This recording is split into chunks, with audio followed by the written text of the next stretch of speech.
Alors, mesdames et messieurs, bonjour. Et au préalable, j'aimerais, au nom de Danielle, mon épouse, et de l'ensemble des membres de la Fondation Anthony Minguenet, saluer tous les responsables de ce colloque pour cette invitation qui nous est faite. Nous adressons nos remerciements plus particulièrement à M. Jean-Baptiste Arélimana, ainsi qu'à tous les intervenants, personnalités et membres de cet auditoire. Cette assemblée qui nous réunit ici à l'occasion d'un double anniversaire, les 20 ans du statut de Rome et les 70 ans de la Déclaration universelle des droits de l'homme, montre combien il est important d'envisager les interrelations entre l'Afrique, berceau de l'humanité, ses nouvelles structures juridiques et l'évolution actuelle de la Cour pénale internationale quant à la protection de notre humanité. Réfléchir aux défis et espoirs qui en résulteront ouvre ainsi un regard éthique sur ce sujet, et la Fondation, qui a également soutenu le 21 novembre à Bordeaux le colloque sur le bilan et les perspectives de la CPI, se retrouve dans ces questionnements. En effet, l'engagement de la Fondation Anthony Minguenet n'est pas de répondre à toutes les questions spécifiques qui peuvent se poser. Il s'agit simplement de sensibiliser aux grands défis éthiques et d'ouvrir les réponses. C'est donc en citoyen d'une humanité en devenir que je vais m'exprimer pour vous présenter maintenant la Fondation et parler d'un homme, Anthony Minguenet, qui s'interrogeait et espérait quant au devenir de notre humanité et de notre société actuelle. Anthony, enfant unique, est né le 17 août 1974 à Bordeaux. Ingénieur en informatique, expert en réseau et cybersécurité, il a fait sa carrière dans le groupe Bouygues Construction. Au sein de la direction générale, il était le responsable de la sécurité technique des systèmes d'information pour l'ensemble du groupe. Son comportement ouvert sur le monde et la société, sa conception managériale courageuse et avant-gardiste, depuis 1999, donc bien avant les prises de conscience actuelles, son sens humain ainsi que sa compétence professionnelle étaient appréciés et reconnus de tous. Il est décédé brutalement le 20 janvier 2015 d'une hémorragie cérébrale à son domicile, seul et sans assistance. Et bien avant les nouveaux questionnements actuels, il avait compris que le respect et la priorité donnée au sens humain sont indispensables à une qualité de vie, au bien-être au travail et à la réussite de toute action ou société. Ce qui demande de l'intelligence, de la lucidité et de la bienveillance, mais aussi de la volonté, du courage et de la détermination pour savoir exprimer un engagement responsable. La Fondation Anthony Minguenet a été créée le 20 juillet 2015 pour honorer sa mémoire et surtout porter ses idées et transmettre son sens éthique. À cette fin, elle poursuit les actions et l'engagement d'Anthony, qui aspirait à participer à l'élaboration d'un monde plus humain et solidaire, dans lequel les valeurs éthiques et le mieux vivre prévalent et qui s'ouvre sur la démocratie et l'intérêt général.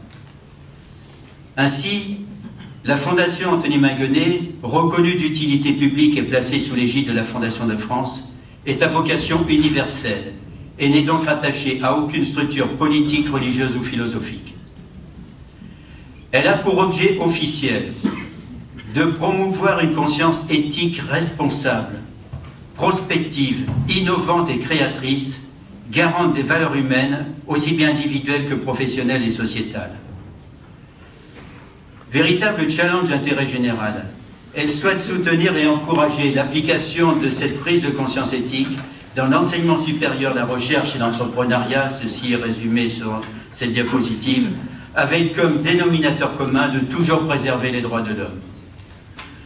Un de nos engagements est d'ailleurs de faire prendre conscience à toute personne responsable actuelle et future, quels que soient les niveaux de responsabilité, qu'une autre façon d'exercer existe, qui offre des résultats plus constructifs, valorisants et bénéfiques. La Fondation a noué en ce sens des partenariats avec un certain nombre de grandes écoles et universités porteuses de ces mêmes visions et avec lesquelles nous développons plusieurs projets spécifiques au plan régional, national et international. 12 colloques, tables rondes, modules d'enseignement universitaire validant au niveau européen et prix ont été réalisés cette année. Particulièrement, nous avons soutenu le 4e colloque international du réseau des cliniques juridiques francophones à Lomé, au Togo. Un prix existe à Sciences Po Paris et vendredi dernier a été remis un prix qui va dans le sens de notre intervenant au Québec, qui regroupe les 8 universités du Québec Et la lauréate est une personne qui a fait un mémoire remarquable, éthique, et qui s'engage dans la société, justement, pour combattre la dégradation des biens culturels et éviter la perte d'une identité d'une population. Un autre de nos engagements, au sein du cursus universitaire et des structures professionnelles, est de sensibiliser chacun à oser conjuguer les notions de compétence, de conscience et de cœur, qui nous paraissent indissociables pour construire l'unité et la plénitude d'un projet, d'une structure, d'une société et surtout d'un être humain. Chacun ainsi pourra en liberté de conscience promouvoir ces dynamiques éthiques dans les réflexions et les pratiques afin d'apporter avec un regard innovant et responsable une aide aux décisions qui soit toujours garante des valeurs humaines. Car notre monde change et la place de l'homme avec lui. S'ouvrent de ce fait de nouvelles interrogations et prises de conscience, particulièrement quant au futur sens de la vie et surtout futur statut de l'homme. Et nous allons tous y être confrontés. À la croisée des chemins d'une société et d'une humanité en possible mutation, la réflexion éthique est devenue incontournable. L'éthique, telle que nous la concevons au sein de la Fondation, présente une vision innovante. L'éthique, pour nous, est une prise de conscience essentielle, intégrant le sens et la finalité de l'humain pour s'orienter avec plus de compréhension, d'ouverture et de partage dans l'action et l'engagement responsable. Elle relève donc d'une dynamique de pensée et d'action qui est de percevoir avec un regard prospectif et responsable les lignes de force quant à l'évolution des concepts, leurs conséquences et leur application pratique, technique, juridique et humaine. Elle prolonge ainsi la perception de ce qui est licite par celle de ce qui est ou sera légitime, avec comme conséquence fondamentale une amplification du sens de la dignité, de la justice et surtout de l'équité. Elle devient ainsi motrice de l'évolutivité du droit et de la société. Bien vivre et mieux vivre. Mais en est-il de même dans tous les pays? Tous les humains n'ont pas la possibilité d'être protégés par une justice équitable. Combien d'hommes disent encore, certains avec mépris et orgueil, les autres, le plus grand nombre, avec résignation et souffrance, le droit, ce n'est pas pour moi. Mon propos n'est pas d'ouvrir le débat critique sur les contradictions de la Cour pénale internationale, mais en cette année anniversaire, au contraire, de mettre en valeur ce qui constitue son socle et sa légitimité, voire ses défis et sa finalité, à savoir préserver le respect de la dignité humaine, que celle-ci en toutes circonstances soit plus qu'un droit, mais devienne un principe fondamental, inviolable et inaliénable.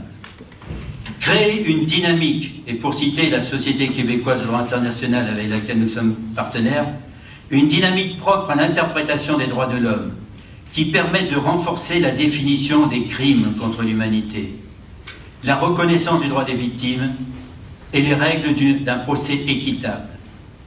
Et enfin, comme au fond de la boîte de Pandore, que reste l'espérance d'une réparation et d'une reconnaissance pour tous les peuples opprimés ou bafoués. En tant que citoyens, nous avons tous à faire acte de prévention, en définissant les choix à venir et surtout en ouvrant les réponses. Hommes libres, asservis, programmés, augmentés ou tout simplement remplacés. Dans les grands défis sociétaux, nous sommes tous acteurs et bâtisseurs, à la condition que soit exprimée, et osons le dire, une exigence éthique qui est aussi l'expression d'un libre choix et d'un esprit critique, celui d'une authentique responsabilité, non plus celle rétrospective et réparatrice, mais celle anticipative, prospective et donc protectrice. Utopie que tout ceci, aujourd'hui peut-être, l'avenir nous répondra. Je citerai simplement Antoine de Saint-Exupéry. En ce qui concerne le futur, l'essentiel n'est pas tant de le prévoir que de le rendre possible. La Fondation Anthony Minguenet, dans cette optique, souhaite prolonger cette notion essentielle, que toute réussite authentique d'un projet, d'une équipe, d'une structure, d'une société, se fait avec l'homme. Ce que l'on pourrait résumer par cette simple phrase d'Anthony. L'humanité est une aventure solidaire et responsable qui passe par l'autre. Au nom de tous les membres de la Fondation et d'Antony, je vous remercie de votre écoute.